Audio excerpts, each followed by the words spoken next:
Bismillahirrahmanirrahim. Assalamualaikum warahmatullahi wabarakatuh. Alhamdulillahirabbil alamin.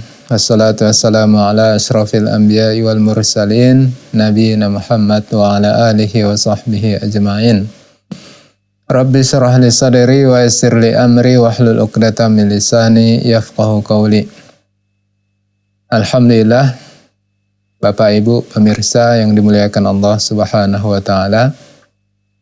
Alhamdulillah kita bisa melanjutkan kajian kita, kajian fikih, kajian kitab Matan Abi Syuja' rahimahullahu taala. Mudah-mudahan Allah Subhanahu wa taala senantiasa memberikan kita ilmu yang bermanfaat, memudahkan kita untuk mengamalkannya dan mendakwahkannya. Dan salawat beserta salam semoga senantiasa tercurah keharibaan Nabi besar Muhammad sallallahu alaihi wasallam dan juga kepada keluarga beliau, sahabat beliau dan orang-orang yang setia melaksanakan sunnah dan ajaran baginda Rasulullah sallallahu alaihi wasallam. Alhamdulillah, Bapak Ibu pemirsa Salam TV yang dimuliakan Allah, kita masih di pembahasan Kitabun Nikah dan sekarang sampai di pembahasan Ar-Radha'ah, yaitu masalah hukum penyusuan. Jadi dalam Islam, seorang anak yang menyusu kepada seorang perempuan yang bukan ibunya, maka anak tersebut statusnya menjadi anak susuan, dan ibu yang menyusui tersebut, perempuan yang menyusui tersebut statusnya menjadi ibu susuan bagi anak tersebut. Tapi tentunya ada syaratnya, ada konsekuensi ketika seorang itu menjadi ibu susuan bagi seseorang atau anak susuan dari seorang perempuan. Terkait hal itu, maka Syekh mengatakan dalam kitabnya, Faslun wa idza arda'atil mar'atu bilabaniha waladan sara radhi'u waladaha. Jika seorang perempuan, jika seorang wanita menyusui seorang anak dengan susunya, maka jadilah anak tersebut sara radhi'u waladaha. Jadilah anak tersebut menjadi anak bagi perempuan tersebut. Bisyartaini, dengan dua syarat. Ahaduhuma ayyakuna lahu duna al-haulaini. Syarat yang pertama, anak yang disusui tersebut usianya masih di bawah 2 tahun. Wasani anturdi'ahu khamsa rada'at mutafarriqat. Syarat yang kedua adalah bahwa wanita tersebut menyusui si anak, sang anak, sebanyak 5 kali, ya, sebanyak 5 kali yang terpisah. Jadi dalam sebuah hadis pernah seorang laki-laki, yaitu salah satu sahabat Rasulullah sallallahu alaihi wasallam, mendatangi Aisyah, Ummul Mukminin Aisyah radhiyallahu anha. Dan spontan Aisyah, ya, menutupi wajahnya, menutupi auratnya, ya. Maka berkata laki-laki tersebut, ya, laki-laki tersebut bernama Aflah bin Abi Al-Qaish. Tastatirina minni wa ana ammuki. kamu menutupi dirimu, menutup wajahmu dariku, padahal aku adalah pamanmu, wahai Aisyah. Maka Aisyah bertanya, min aina? Paman dari mana? Kok bisa? Kita nggak ada hubungan nasab, nggak ada hubungan tali persaudaraan. Ya. Maka laki-laki tersebut mengatakan, arda'atki imra'atu akhi. Bukankah kamu dahulu pernah disusui oleh istri saudaraku? Ya. Qalat, berkata Aisyah, innama arda'atnil mar'atu walam yurdi'nir rajul. Iya memang, tapi yang menyusuiku kan perempuan, bukan laki-laki. Jadi yang ada hubungan ya aku sama yang menyusui saja. Kira-kira begitu kata Aisyah. Kemudian Rasulullah SAW datang, maka Aisyah pun menyampaikan apa yang mereka perdebatkan antara Aisyah dengan laki-laki tersebut, Aflah, yang mengatakan bahwa dia adalah paman Aisyah. Maka Rasulullah SAW menjelaskan, innahu ammuki falyalij alaiki. Sesungguhnya dia adalah pamanmu, ya. Sungguhnya dia adalah pamanmu, maka boleh dia datang kepadamu, boleh tanpa ada mahram yang lain dia datang kepadamu, boleh, ya, karena statusnya adalah pamannya, dan pamannya seorang paman dari seseorang itu adalah mahramnya. Jadi seorang wanita yang menyusui, ya, seorang anak, ya, maka anak tersebut menjadi statusnya anak susuan dari wanita tersebut dengan dua syarat. Pertama, usia anak tersebut masih kurang dari 2 tahun. Yang kedua adalah disusui sebanyak 5 kali secara terpisah. Kenapa dibatasi 2 tahun? Ya, karena usia susu, ya, usia anak yang normal adalah selama 2 tahun sebagaimana disebutkan dalam Al-Quran. Wal walidatu yurdi'na auladahunna haulaini kamilain. Dan para ibu menyusui anak-anak mereka selama 2 tahun secara sempurna. Ya. Jadi batas, ya, usia susuan itu adalah 2 tahun. Melebihi itu maka tidak dianggap lagi. Jadi kalau ada seorang anak usianya 2 tahun lebih, 2 tahun setengah, 3 tahun, kemudian disusui baik 5 kali maupun lebih, maka itu tidak dianggap sebagai anak susuan. Begitu juga kalau yang menyusui itu adalah seorang laki-laki. Ya, misalnya ada seorang laki-laki, ya, kebetulan ada air susunya, maka itu tidak menjadikan dia sebagai bapak susuan dari anak yang ia susui tersebut. Jadi tidak dianggap, ya, tidak dianggap. Begitu juga misalnya hewan, ada seekor hewan yang menyusui seorang anak, maka hewan tersebut juga tidak dihukumi sebagai ibu susuan dari seorang anak yang minum susu dari hewan tersebut. Jadi syarat yang pertama dia usianya di bawah 2 tahun, syarat yang kedua adalah minum susunya itu sebanyak 5 kali secara terpisah. Ukuran 1 kali itu adalah seorang anak yang meminum susu, ya, minum susu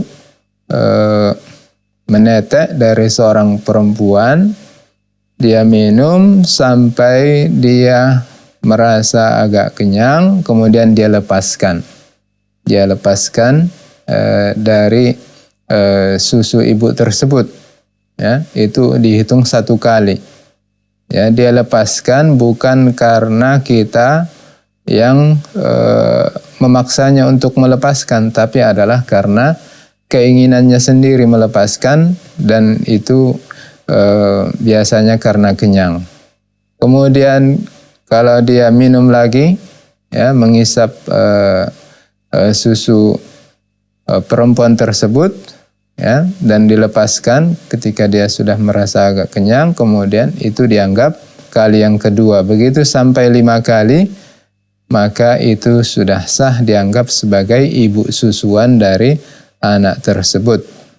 Jadi tidak harus ukurannya hari atau tempat. Kemudian Syekh mengatakan, wa yasiru zawjuha aban lahu. Maka ketika sudah ada 2 syarat tadi, disusui sebanyak 5 kali, kemudian usia anak tersebut kurang dari 2 tahun, maka suami dari perempuan itu statusnya adalah bapak susuan dari anak tersebut. Wa yahrumu 'alal murdi at-tazwij ilaiha. Maka haramlah, ya, haramlah bagi wanita yang menyusui itu, wa yahrumu 'alal murda, haramlah atas anak, ya, yang menyusu dari wanita tersebut, at-tazwij ilaiha, menikahi ibu susuan tersebut. Karena itu statusnya sudah menjadi ibunya, ibu susuannya. Dalam hadis disebutkan, yahrumu minar radha'ah ma yahrumu minan nasab, atau kama qala alaihi salatu wassalam. Diharamkan, ya, menikahi perempuan karena nasab diharamkan menikahi perempuan karena susuan sebagaimana diharamkan karena nasab. Jadi kalau karena nasab, ya, seorang itu memiliki 7, ya, secara umum yang diharamkan dia menikahinya. Ibunya, ya, dan seterusnya ke atas, neneknya, ibu neneknya, dan seterusnya. Kemudian adalah anaknya, anak perempuannya. Kemudian adalah saudara perempuannya. Nah, itu sudah 3. Kemudian yang keempat adalah bibinya dari jalur ibu, ya. Kemudian bibi dari jalur bapak, itu sudah 5. Yang keenam adalah anak dari saudara laki-laki. Yang ketujuh adalah anak dari saudara perempuan. Itu karena nasab. Demikian juga karena susuan. Jadi misalnya yang menyusui itu adalah bernama Aisyah, yang disusui bernama adalah Ahmad, maka ibu Aisyah itu haram dinikahi oleh si Ahmad. Begitu juga Aisyah, karena menjadi ibunya. Ibunya Aisyah itu adalah neneknya, nenek Ahmad, maka juga haram menikahinya. Demikian juga anak perempuan dari si Aisyah, itu statusnya adalah saudara perempuan sesusuan dari Ahmad, haram juga menikahinya. Demikian juga saudara perempuan dari Aisyah, saudara perempuan dari suami Aisyah, itu juga adalah mahram, tidak boleh dinikahi oleh si Ahmad. Kemudian Syekh mengatakan, wa yahrumu 'alal murda at-tazwij ilaiha wa ila kulli man nasabaha, dan haram juga menikahi semua orang yang ada hubungan nasab, ya, yang haram menikahinya karena hubungan nasab. Baik, masih ada pembahasan selanjutnya, jangan kemana-mana dahulu, akan kita lanjutkan sesudah pesan-pesan berikut ini.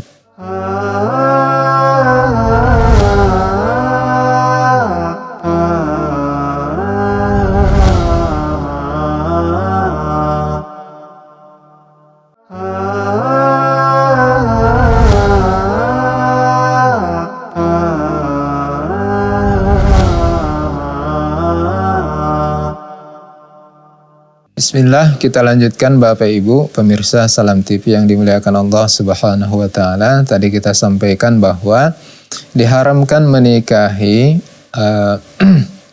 orang-orang yang ada hubungan nasab dengan ibu susuan tersebut.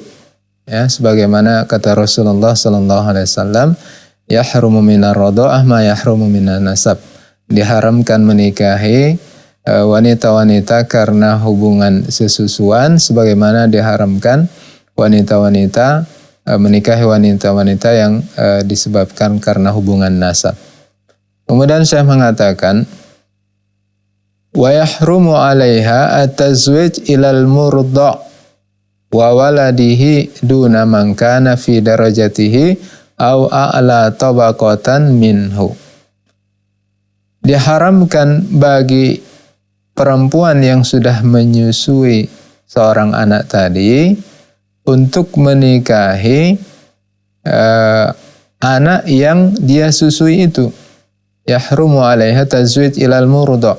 Haram wanita tersebut menikahi anak yang sudah dia susui, yang usianya kurang dari 2 tahun dan sebanyak 5 kali. Karena itu statusnya adalah anaknya. Sebagaimana seorang ibu haram menikahi anak kandungnya, demikian juga ibu susuan haram menikahi anak susuannya. Demikian juga diharamkan bagi wanita tadi menikahi anak dari anak yang sudah dia susui tadi. Kalau tadi kita contohkan anak yang dia susui adalah bernama Ahmad, wanita yang menyusui adalah bernama Aisyah, maka haram bagi Aisyah menikahi Ahmad dan haram bagi Aisyah menikahi anak keturunan Ahmad. Anaknya, cucunya, semua ke bawah itu haram bagi Aisyah untuk menikahinya. Duna man kana fi darajatihi. Tidak haram bagi Aisyah menikahi saudara si Ahmad, ya. Tidak haram bagi Aisyah, ya, ibu susuannya Ahmad, menikahi saudara kandungnya Ahmad. Au a'la tabaqatan minhu, atau yang di atas Ahmad derajatnya, yaitu bapaknya Ahmad, pamannya Ahmad. Ya, jadi misalnya ibu susuan tadi itu, si Aisyah adalah statusnya misalnya adalah janda, kemudian bapaknya Ahmad bernama misalnya Mahmud menikahi Aisyah, ibu susuan Ahmad, maka hukumnya boleh, ya, hukumnya boleh. Atau menikahi kakeknya juga boleh, atau menikahi paman Ahmad juga hukumnya adalah boleh. Yang tidak boleh adalah menikahi Ahmad dan anak keturunan Ahmad. Taib, ini dia Bapak Ibu pemirsa pembahasan tentang hukum penyusuan dalam Islam. Kemudian saya melanjutkan pembahasan tentang nafkah, ya, pemberian nafkah. Ya, bagaimana hukum pemberian nafkah dalam Islam, ya, mengapa begitu hukumnya dan apa dalilnya dan apa syaratnya. Saya mengatakan faslun wa nafaqatul amudaini minal ahli wajibatun lil walidaini wal mauludina fa ammal walidun fatajibu nafaqatuhum bisyartaini al faqri waz zamanah awil faqri wal junun wa ammal mauluduna fatajibu nafaqatuhum bisalasi syara'id al faqri was sigari au al faqri waz zamanah awil faqri wal junun. Syekh mengatakan memberikan nafkah kepada amudain, ya, yaitu orang tua dan anak, memberikan nafkah untuk orang tua kita dan anak kita dari kerabat kita, tentunya itu hukumnya adalah wajib. Ya, wajib lil walidaini wal mauludin, untuk kedua orang tua kita dan anak-anak kita. Adapun kedua orang tua, maka wajib kita memberikan nafkah bagi mereka dengan dua syarat. Yang pertama adalah karena mereka tidak mampu, mereka fakir atau miskin, ya, dan mereka terhalang untuk bekerja, ya, terhalang untuk bekerja mungkin karena sudah tua atau karena sakit-sakitan atau karena memiliki cacat atau karena sebab lain yang menyebabkan mereka tidak bisa bekerja, atau karena dua sebab yang lain, yaitu fakir, ya, tidak mampu, orang yang fakir atau miskin, dan karena junun, karena gila. Jadi kalau ada orang tua yang fakir, miskin, dan tidak mampu bekerja, maka wajib bagi anak untuk memberikan nafkah kepada mereka. Jadi kalau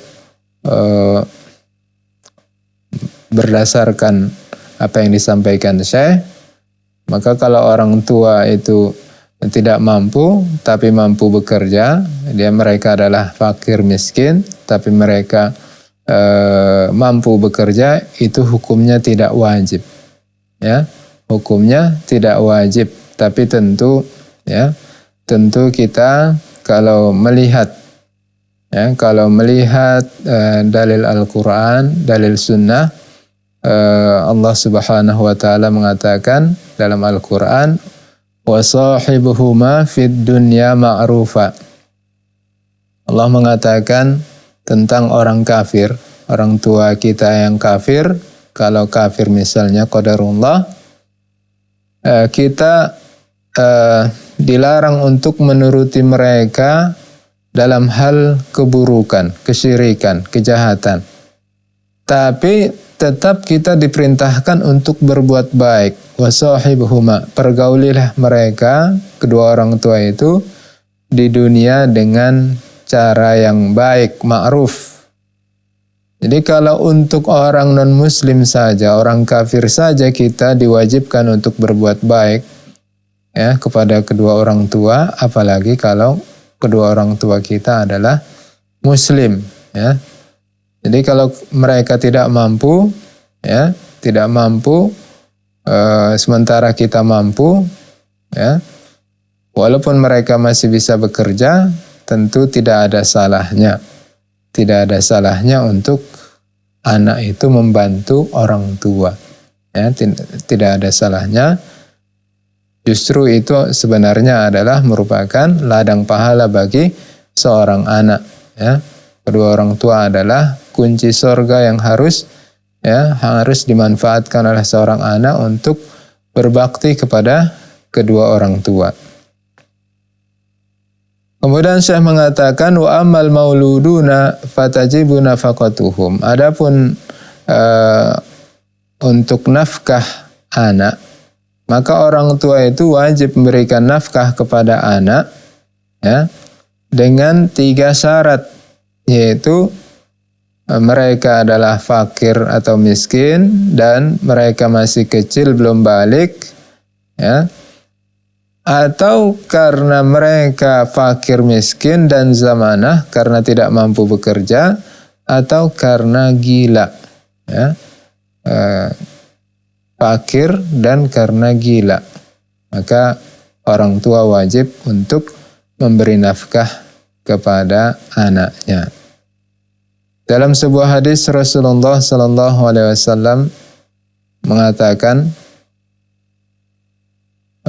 ketika ditanya, ya, oleh seorang sahabat, man ahaqqun nas bihusni sahabati ya Rasulullah, siapakah orang yang paling berhak untuk aku pergauli dengan baik ya Rasulullah? Dijawab oleh Rasulullah, ummuka, ibumu. Ditanya lagi, summaman, kemudian siapa ya Rasulullah?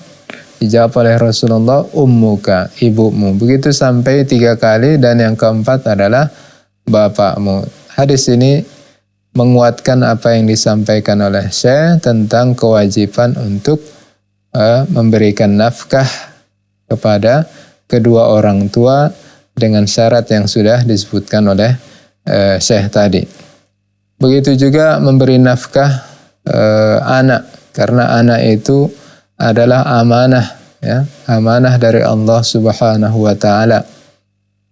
Jangan sampai orang tua tidak memberi nafkah kepada anaknya, ya, karena itu adalah zalim, dan jangan sampai orang tua membunuh anaknya karena takut miskin. Itu juga adalah perbuatan yang zalim, perbuatan yang jauh dari ajaran Islam, karena yang berikan rezeki adalah Allah Subhanahu wa taala. Kewajiban orang tua adalah berusaha mencari nafkah dengan cara yang halal, dan semua anak itu sudah ditetapkan oleh Allah rezekinya, maka tinggal bagaimana orang tua berusaha, berikhtiar, al-akhdhu bil asbab, ya, mencari jalan supaya rezeki dari Allah itu bisa sampai kepada kita atau kepada anak.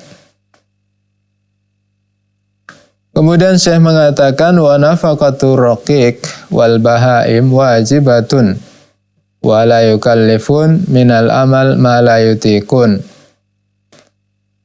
Nafkah, ya, memberi nafkah kepada budak, kalau kita memiliki budak hamba sahaya, ya, misalnya, maka hukumnya adalah wajib. Demikian juga memberi nafkah, memberi makanan untuk hewan peliharaan kita. Jadi nafkah yang dimaksud, ya, kewajiban memberi nafkah yang dimaksud adalah kebutuhan pokok, baik makanan, minuman, pakaian, tempat tinggal. Itu semuanya adalah kebutuhan pokok, nafkah yang harus, ya, yang harus diberikan oleh seorang anak kepada orang tuanya, diberikan orang tua kepada anaknya, ya, makanan, makan minum, tempat tinggal, pakaian, dan kebutuhan-kebutuhan pokok yang lain. Misalnya sakit, maka kebutuhan pokoknya adalah melayaninya dengan baik dan memberikan obatnya, membelikan obatnya. Ini adalah kebutuhan nafkah yang harus juga diberikan oleh seorang anak kepada orang tuanya atau seorang tua kepada anaknya. Jadi wajib bagi orang yang memiliki budak hamba sahaya memberikan nafkah, ya, makan, minum, tempat tinggal, pakaian untuk mereka, ya, dan kebutuhan pokok yang lain. Ya. Begitu juga bahaim, ya, hewan peliharaan, wajib untuk diberi makan. Ini adalah merupakan salah satu tanda bagaimana Islam itu adalah rahmatan lil alamin.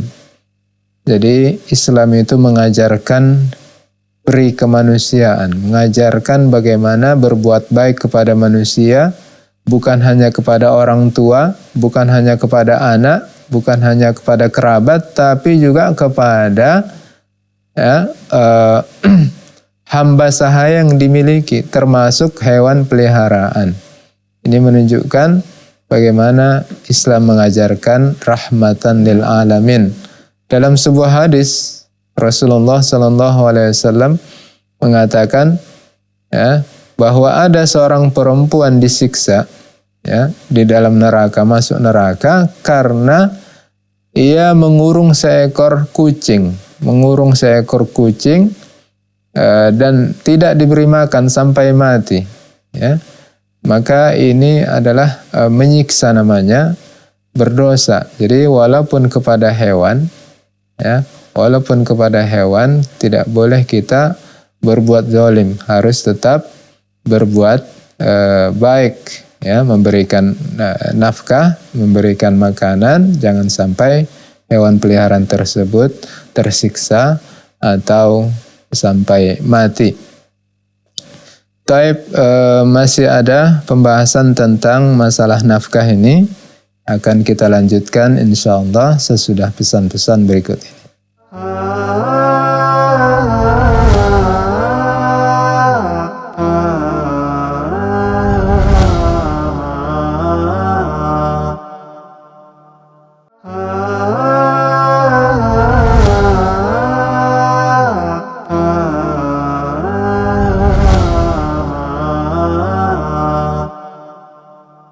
Bismillahirrahmanirrahim. Kita lanjutkan Bapak Ibu pemirsa Salam TV yang dimuliakan Allah Subhanahu wa taala, masih di pembahasan hukum memberikan nafkah.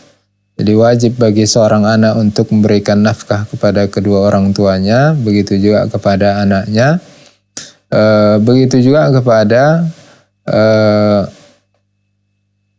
hamba sahaya atau budak yang dimiliki oleh kita atau oleh seorang. Demikian juga memberikan nafkah kepada hewan peliharaan kita. Wala yukallifun minal amal ma la yutikun, dan tidak boleh bagi seorang untuk membebani budak yang dia miliki atau hewan peliharaan yang dia miliki dengan pekerjaan yang dia tidak mampu untuk menanggungnya. Ya. Jangan sampai mentang-mentang kita adalah seorang tuan, majikan, bos, ya, kita menugaskan, mewajibkan hamba sahaya, budak kita untuk melakukan pekerjaan yang berat, yang secara normal itu tidak mampu dilakukan oleh manusia semisalnya. Ya, demikian juga kalau kita memiliki hewan peliharaan, apakah namanya kerbau atau sapi atau kuda, ya, yang biasa melakukan pekerjaan mengangkat beban atau di sawah misalnya membajak sawah, diberikan, ya, ditugasi pekerjaan yang berat, ya. Misalnya mengangkat beban, normalnya kuda itu mengangkat beban misalnya adalah 200 kilo misalnya. Kemudian diberikan beban, mengangkat beban lebih dari itu, 400 kilo, 500 kilo. Tentu ini adalah menyiksa. Ya, dalam Islam tidak boleh kita menyiksa. Baik itu menyiksa manusia maupun menyiksa hewan. Ya, tidak boleh. Maka dalam hadis Rasulullah SAW pernah melihat seekor hewan, ya, yang yang menangis, ya, menangis, dan Rasulullah paham bahasa hewan tersebut, memahami mengapa hewan tersebut menangis. Maka Rasulullah pun memperingatkan pemiliknya untuk jangan sampai memberikan pekerjaan atau memberatkan pekerjaan hewan tersebut. Ya, jadi tidak boleh kita menyiksa, namanya itu. Ya.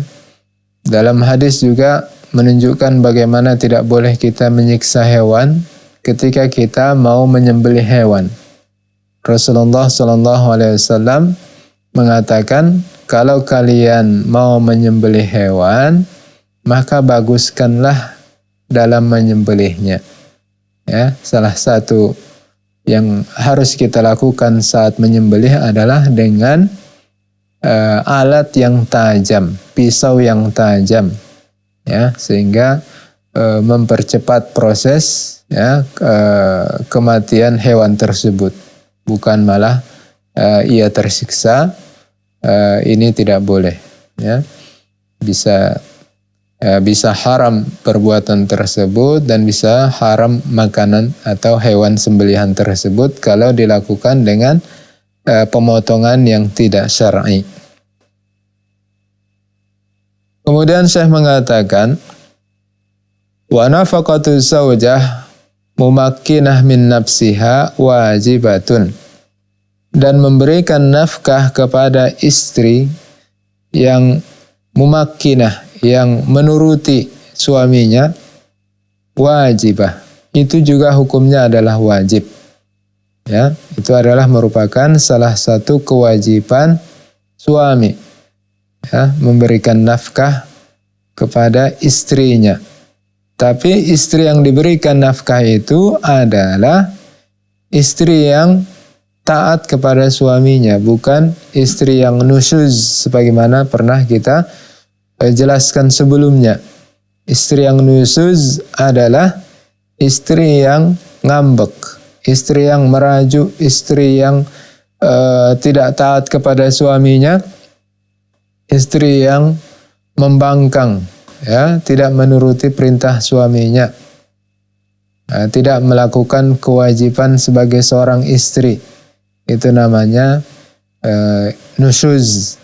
Maka kalau perempuan itu membangkang, tidak mentaati suaminya, tidak melaksanakan kewajibannya sebagai seorang istri, maka tidak wajib bagi seorang suami untuk memberikan nafkahnya. Jadi seorang istri yang mentaati suaminya, menuruti suaminya, maka seorang suami wajib memberikan nafkah pada istrinya. Wahia muqaddaratun, dan nafkah tersebut tertentu. Fa in kana az-zawju musiran famuddani min ghalibi qutiha. Maka jika seorang suami adalah orang yang mampu, orang yang kaya, maka bagi seorang suami wajib memberikan nafkah kepada istrinya sebanyak 2 mud. Ya, 2 mud. 1 mud itu adalah ukuran makanan pokok 7 on atau sampai 1 kilo. Ya, jadi kalau 1 kilo makanan pokok beras misalnya adalah kira-kira 10.000 sampai 15.000 atau 20.000, maka kalau 2 mud, ya, maka kali 2, ya, kira-kira 20.000 sampai 30.000, ya, sekali makan. Pamuddani min ghalibi qutiha, ya, wa minal udum, dan juga termasuk lauknya tentunya. Wal kiswah, dan juga termasuk adalah pakaian, ya. Majarat bihil adah, ya, pakaian yang sesuai dengan kebiasaan, ya, kebiasaan di daerah tersebut, ya. Wa in kana mu'siran, adapun jika seorang suami itu adalah mu'sir, dia adalah orang yang tidak mampu, miskin, maka kewajibannya adalah memberikan 1 mud, ya, memberikan 1 mud, yaitu makanan pokok tempat mereka berada. Demikian juga lauk pauknya, sebagaimana yang orang-orang kurang mampu biasa memakan lauk pauk daerah tersebut. Demikian juga memberikan pakaian, ya, pakaian, ya, sebagaimana urf kebiasaan daerah tersebut orang yang kurang mampu. Wa in kana mutawassiton, kalau kelas menengah, ya, maka kewajiban beri nafkahnya adalah sebanyak 1 mud setengah, ya, 1 mud setengah. Wa minal udum wal kiswah al wasat, demikian juga lauk pauknya adalah lauk pauk untuk ukuran orang yang kelas menengah. Demikian juga pakaian kelas menengah, ya. Jadi ini dia pembahasan tentang nafkah, ya. Jadi memberikan nafkah wajib diberikan kepada orang tua, kepada anak, kepada hewan peliharaan, hamba sahaya, dan juga kepada istri, ya. Dan tentunya istri yang wajib kita berikan nafkah kepadanya adalah yang mereka taat kepada suaminya, tidak membangkang, tidak nusyuz. Jadi karena itu maka 3 sebab, ya, 3 sebab nafkah itu wajib diberikan. Yaitu pertama adalah karena hubungan kerabat, yaitu orang tua dan anak. Yang kedua adalah karena kepemilikan, ya, seperti hamba sahaya dan hewan peliharaan tadi. Kemudian yang ketiga adalah karena hubungan pernikahan, yaitu istri kita yang mereka taat kepada kita. Dan nafkah yang diberikan itu adalah kebutuhan pokok, makanan, minuman, pakaian, dan tempat tinggal. Dan kebutuhan itu, nafkah itu diberikan kepada suami, kepada istri, tentu adalah melihat kondisi suami, ya, melihat kondisi suami. Berbeda kondisinya, berbeda juga kewajiban berikan nafkahnya. Kemudian Syekh melanjutkan tentang nafkah. Beliau mengatakan, wa in kanat mimman yukhdam misluha fa alaihi ikhdamuha. Kalau seorang istri itu, ya, kalau seorang istri itu dia adalah biasa dilayani, ya, maka wajib bagi seorang suami untuk memberikan pelayan bagi istri tersebut. Ya. Jadi perempuan itu kan ada yang berasal dari orang yang tidak mampu, ada yang berasal dari kelas menengah, ada yang berasal dari orang yang serba berkecukupan. Ya, orang tuanya adalah orang yang berkecukupan, memiliki harta yang banyak. Ya, memiliki pembantu di rumahnya itu bukan 1-2 orang pembantu, ya, memiliki banyak pembantu sehingga perempuan itu sebelum menikah sudah biasa dilayani oleh pembantu. Maka ketika itu seorang suami juga wajib memberikan pelayan bagi istrinya, karena begitulah uruf perempuan tersebut. Jangan pula seorang istri yang sebelumnya dia adalah biasa dilayani, kemudian begitu menikah, ya, semuanya dia yang masak, dia yang mencuci, ya, dia yang menyapu rumah dan seterusnya. Maka tentu kehidupan rumah tangga bisa terganggu nanti, bisa tidak harmonis, ya, karena perempuan tersebut yang sebelumnya tidak pernah mencuci, tidak pernah masak, tidak pernah menyapu, kemudian tiba-tiba dia semua yang mengerjakan, tentu dia akan terkejut, ya, kalau tidak diberikan pelayanan yang baik, tentunya ini akan merusak rumah tangga mereka. Kemudian saya mengatakan terakhir, wa in u'sira binafaqatiha falaha faskhun nikah wa kadzalika in u'sira bis-shadaqah qabla dukhul. Kalau seorang suami miskin sehingga dia tidak mampu memberikan nafkah sebagaimana disebutkan tadi, kalau dia orang kaya berapa kewajiban kepada istrinya, kemudian kalau istrinya biasa dilayani, dia harus juga menyediakan pelayan untuk mencuci, masak, menyapu dan seterusnya, ya. Kalau dia tidak mampu, maka seorang istri bisa untuk meminta hakim untuk membatalkan pernikahan. Ya, kalau seorang suami tidak mampu memberikan nafkah kepada istrinya. Demikian juga kalau tidak mampu membayar mahar sebelum perempuan tersebut digauli oleh suaminya, maka boleh bagi sang istri untuk meminta faskhun nikah, membatalkan pernikahan, ya.